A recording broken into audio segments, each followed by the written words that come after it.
قربانی اللہ تعالیٰ کو اتنی محبوب کیوں ہے؟ قربانی کا جانور ہمارے کس کام آئے گا؟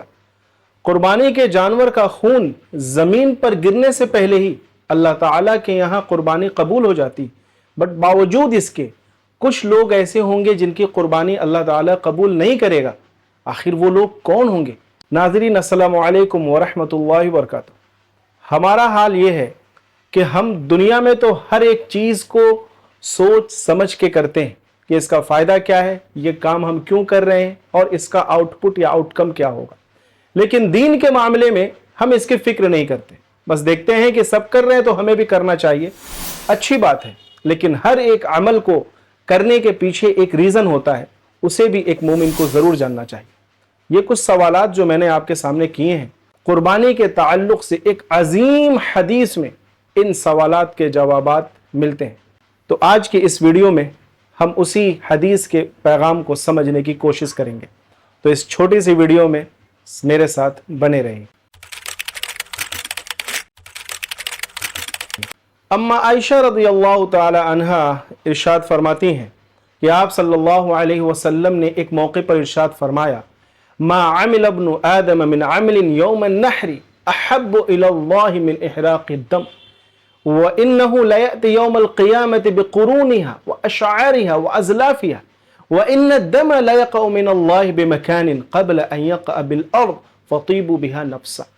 اس حدیث میں سب سے پہلی بات جو ہمیں پتہ چلتی ہے وہ یہی ہے، اللہ تبارک و تعالی کو عید الاضحیٰ کے دن سب سے زیادہ محبوب عمل جانوروں کی قربانی اور خون کا بہانا ہے، اور اس قربانی کی ابتدا ہوتی ہے حضرت ابراہیم علیہ السلام جو ہم سب کے جد امجد ہیں، جب انہوں نے اللہ کے حکم پر اپنے بیٹے فرزند عزیز حضرت اسماعیل علیہ السلام کو لے کر کے اللہ کے حکم کی تعمیل کرتے ہوئے قربانی کے لیے پیش کیا۔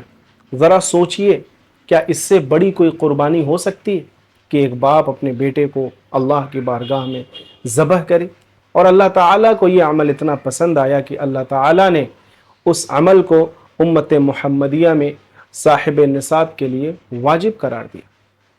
اور قربانی کے تعلق سے اسی طرح کا ایک سوال ایک دفعہ اصحاب رسول صلی اللہ علیہ وسلم نے آپ صلی اللہ علیہ وسلم سے کہا کہ ما هذه الاضحی یا رسول اللہ، تو آپ صلی اللہ علیہ وسلم نے اپنے صحابہ سے فرمایا، سنت ابیکم ابراہیم، یعنی کہ یہ قربانی تمہارے جد امجد حضرت ابراہیم علیہ السلام کی سنت ہے۔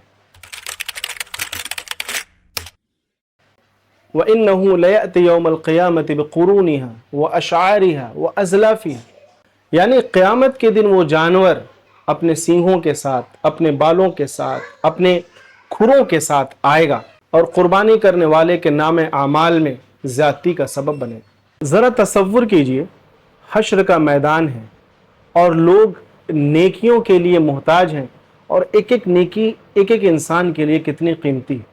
ایسے موقع پر آپ کی قربانی آپ کے میزان اعمال میں زیادتی کا سبب بنے تو کیا ہی فرحت کا موقع ہوگا۔ ایک دفعہ آپ صلی اللہ علیہ وسلم کے اصحاب کے دل میں بھی یہ سوال آیا کہ بھائی ہم قربانی تو کر رہے ہیں، ہمیں کیا ملے گا اس سے؟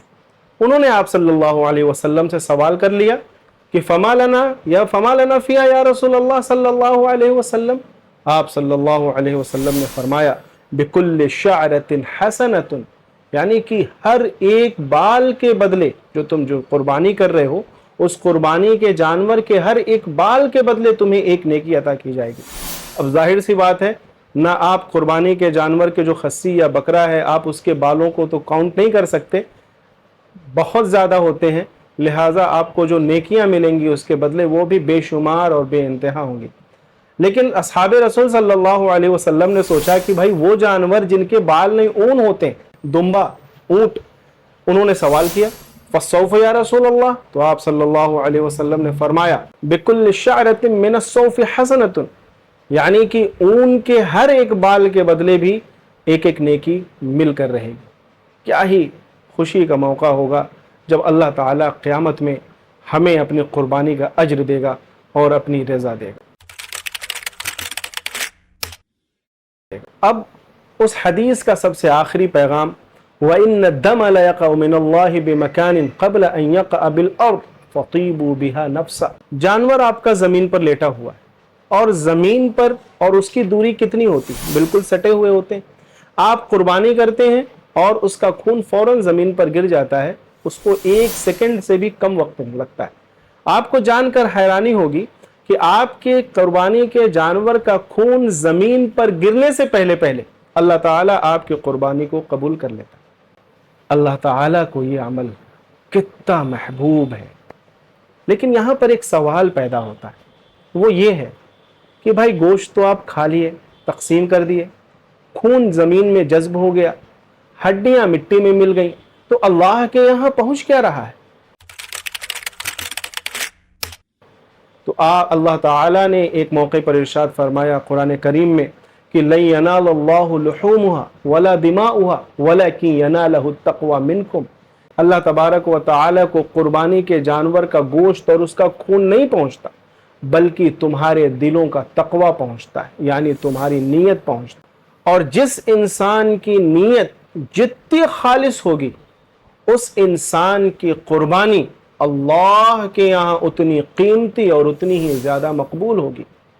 اور یہاں پر ایک پیغام اور ملتا ہے، وہ بھی سمجھنا چاہیے کہ جو لوگ اپنے قربانی کو صرف ریا یا دکھاوے کے لیے کرتے ہیں، لوگوں کو بتاتے پھرتے ہیں کہ دیکھو میں نے 2 لاکھ کا بکرا لایا، میں نے 1.5 لاکھ کا دمبا لایا، اور اس کے ذریعے سے وہ چاہتے ہیں کہ لوگوں پر ان کا رعب بیٹھے یا وہ شیخی بگارنا چاہتے ہیں، تو انہیں خوب یاد رکھنا چاہیے کہ آپ کے قربانی کا بدلہ پھر اللہ کے یہاں نہیں ہے، کیونکہ اللہ کے یہاں تو آپ کی نیت پہنچنی تھی اور آپ کی نیت ہی خراب ہے۔